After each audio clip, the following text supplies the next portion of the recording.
Hey, what's up guys, and welcome back to another Real Madrid preview. This is the preview to Vallecano versus Real Madrid in La Liga. Back in La Liga action, obviously after the midweek Champions League football against a side that came to Santiago Bernabeu and played, I would say, pretty alright defensively, but Real Madrid just couldn't find a way into the back of the net.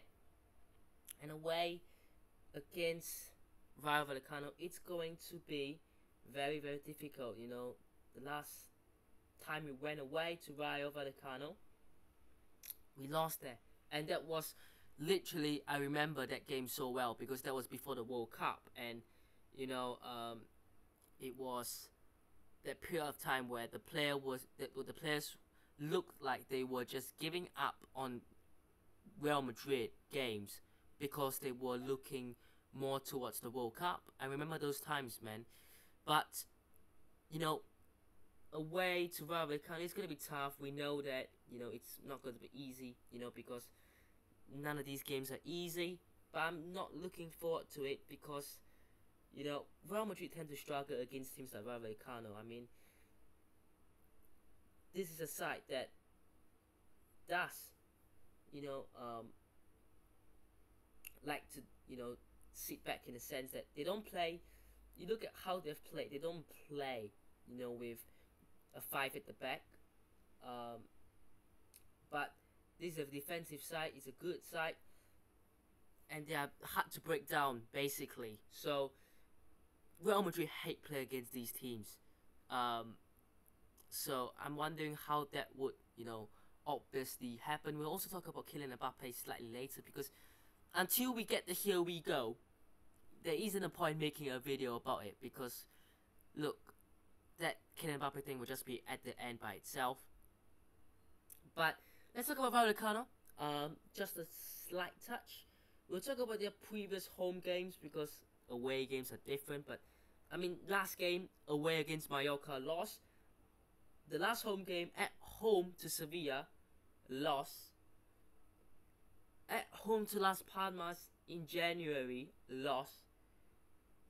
At home to Valencia in December lost. At home to Celta Vigo draw. They are 14th. They are currently 7 points clear relegation. They've got Sevilla chasing them. They've got Mallorca chasing them. And Celta Vigo are putting the pressure on them. Almeria are basically relegated. I think Granada are relegated, and it's between Cadiz, Celta Vigo, Mallorca, Sevilla, and for me, Rayo Vallecano. I don't think Villarreal will get down into that area. So this is a must-win game for Rayo Vallecano's point of view.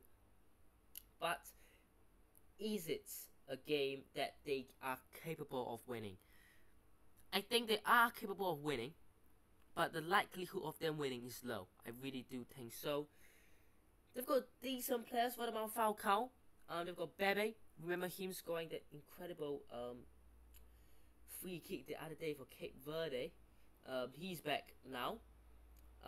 They've got Raul de Tomas. You know, obviously a player that Real Madrid were looking at before Joselu. They've got Isi Palazon.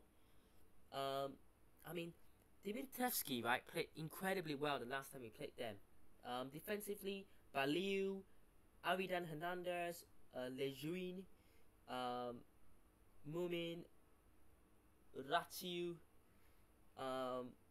Oscar Trejo, the midfielder, and Teka, Una Lopez, the Frutos, you know. Wasn't the Frutos like? I felt the Frutos is ex-Real Madrid. Is he? Yeah, he did came to the Real Academy, didn't he? Jorge de Frutos. But it's a mid-table team. I think Real Madrid have to win. Of course, La Liga table as of the top, because we did look at the bottom. Real Madrid lead by 5 points from Girona. Girona are 5 points ahead of Barcelona. Basically 10 points between Real Madrid and Barcelona. Atletico Madrid are even behind, fighting with Atletico Bilbao for 4th place. Girona will play Athletic Club Bilbao away. So that will be a tough test for them. So if Real Madrid fail to win, Girona might drop some points. Barcelona plays Celta Vigo away. I think they will win. And Atletico Madrid play Las Palmas at home, so they will win. Whereas Atletico Bilbao as well play Girona at home. So Atletico Madrid will win. Barcelona might just win. Girona might draw or win. It's down to Real Madrid. Real Madrid have to win. So there is no excuses for Real Madrid to go away to Rayo to lose. Considering that Real Madrid, this isn't away from home. Last few games, away at Getafe win, away at Las Palmas win. Real Madrid can go away to these teams and win.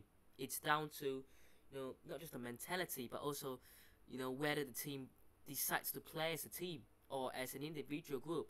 Because, Vinicius Junior can do it by himself, but he doesn't, have the capabilities in doing it for 90 minutes on his own. So he needs a team. So, look, I do think that Real Madrid should be winning this game. Should be. Obviously, still the one defeat since Atletico Madrid in La Liga. Of course, 2 defeats in all competitions, both to Atletico Madrid. So, it's going to be very, very interesting. Of course, coming back off a midweek game means that Vallecano have an advantage. But, what? How 2-3 days maybe? More of an advantage, maybe. But Real Madrid are playing pretty well. Last away game, Getafe away, Las Palmas away. Like I said, both wins. So away from home, Real Madrid haven't lost since Atletico Madrid in La Liga and in the Copa del Rey. So this should be, a pretty comfortable, solid game, to say the least. For Rayo, any suspensions? Chavarria is out, and Mendes is out. For Real Madrid, same field. Militao, Courtois, Alaba still out. Mendy suspended. Okay, that's interesting. I didn't, check that. My bad. Rudiger and Bellingham are both still out for at least another 2 weeks. So let's go through my starting 11. Lunin in goal. I think after 9 incredible saves against Leipzig and playing really, really well the past couple of games, it's building his confidence, it's building the trust between Ancelotti and him. And Kepa, I do think at the end of the season he'll go back to Chelsea and it won't be a permanent deal. I think Lunin will get the second choice keeper role. My back 4, I've gone Mendy without noticing he's suspended. So I've gone Fran Garcia, basically, against his former side. He has to play. It's going to be Nacho, because he's the only centre back available. And it's going to be Tchouaméni. I think that if you have got Nacho and Tchouaméni available, you play Nacho and Tchouaméni. You don't play Carvajal. And for the sake of resting Carvajal, I'll start Lucas Vazquez. But Carvajal probably will start, and so be it. So, back line, looking solid. Just take out Mendy, because that's an accident I didn't realise. And maybe Carvajal at right back. Midfield, it's going to be Camavinga again.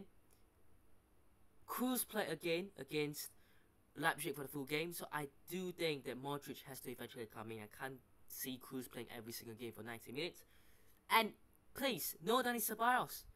I mean, don't underestimate Rayo Vallecano and say, look, they're just Rayo Vallecano. We can play Dani Ceballos and get away with it. You can't. You genuinely can't, because all Dani Ceballos will do is he'll be at the edge of the penalty area for Rayo Vallecano and he'll just pass the ball all the way back to Lunin. That's all he'll do. And Valverde. Front 3, I don't see Arda Güler starting, so I've got Brahim Diaz. Played really, really well against Leipzig, scored an incredible goal. I think he will play again, keep the form going. I don't see Joselu starting, so I've gone with the front 2 of Vinicius Junior and Rodrigo to break down the defense. Vinicius Junior, we know, like to play in behind. This might not be that much of a suitable game because Vallecano, are not going to press very high. They're going to sit back. Actually, they're completely opposite. But I still think that he will probably have the opportunities to get in behind. Same with Rodrigo. So I've gone with those 2 up top. So that is my starting 11. Take out Mendy because it was a mistake. And that looks alright. It looks alright. It's not the best possible team, but you have to make do with what you have. So it's probably the best you can, feel in the starting 11 right now. And my thoughts on Mbappe, obviously before the score predictions. Obviously, we've now heard from everyone that Kylian Mbappe has decided to leave PSG, and he has took the board. How trustable? I think that because I've heard Fabrizio Romano say, "Here we go," to him leaving PSG at least, I think he has said, "Look, I'm gonna leave PSG." That's half of the step done, because if Mbappe has already said, "Look, I'm leaving PSG," it means that he has a plan, and him and his entourage and his family have a plan. I can't see Liverpool, I can't see United, I can't see Chelsea, I can't see Arsenal, I can't see, Bayern Munich, I can't see Man City. So you're looking at Real Madrid. It doesn't, take a lot to realize that apart from PSG, only Real Madrid, one, are capable of signing him, and two, are willing to sign him on the kind of money he's on. Because teams like Bayern Munich are not going to break their bank for him, and teams like Liverpool are not going to give him, the kind of wages he wants. I mean, it means the same, and teams like Man City are not going to do it. I just think they can do it, but they're not going to do it because they already have Erling Haaland. So, look, I do think that because he has said, obviously he's going to leave, there can really only be one destination. And I think that this deal is probably 80% done until we hear that "here we go." Until we hear Fabrizio Romano saying, "Mbappe to Real Madrid, here we go." I'm not trusting anyone. Le Parisien, L'Equipe, Jose Felix Diaz, even Mario Cortegana. Look, I know he's trustable, but I want to hear from Fabrizio. David Ornstein, I want to hear from Fabrizio. That's all. But my score prediction for this game, I'm going to say 2-1 Real Madrid away from home. I think it's going to be tight. I think it's going to be rough. It's going to be physical. They're going to sit back. It's going to get frustrating. But I think if you guys get off to a decent start and score early, in the first half at least, you can guarantee your chance to win. But let me know what your thoughts are down below. Hope you guys have enjoyed today's video. Hit the subscribe to the channel on already, and I'll see you guys in the next one. Peace.